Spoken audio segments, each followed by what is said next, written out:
नमस्कार सांग मैंने आशा करछि आपण समस्त बहुत भलरे थिबे।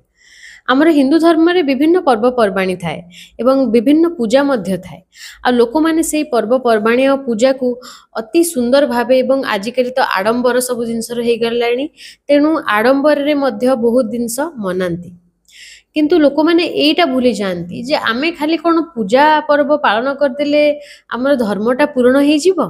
गीतारे कौन लिखा है आमर कर्म ही सब किछि।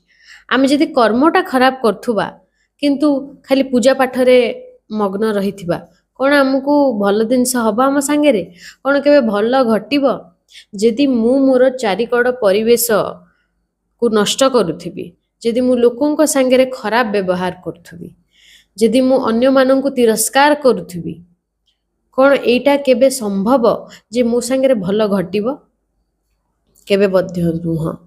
मनीषर कर्म ही सब किछि। जदि लोक जणे भल कर्म करुछि ताको किछि पूजा पाठर आवश्यकता नहीं, से कर्म ही ताबे भगवान एवं गीतारे मध्य लिखा है जे कर्म ही भगवान।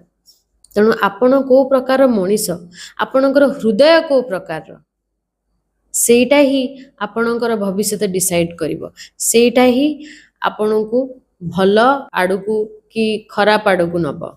जदि लोक माने चारिआडे खराब व्यवहार करिवे, खाली ईर्षा हिंसा रे भर्ती रहिबे, ताल देखिबे तांकर चारिकर परिवेश मध्य नष्ट हो जिवो। जोटा कि आज होउची आम समाज रे आमे देखुचे जे लोक खाली निज विषय भाबुचंती, से माने समाज विषय भाबु नाहंती कि अन्य मानक विषय भाबु नाहंती।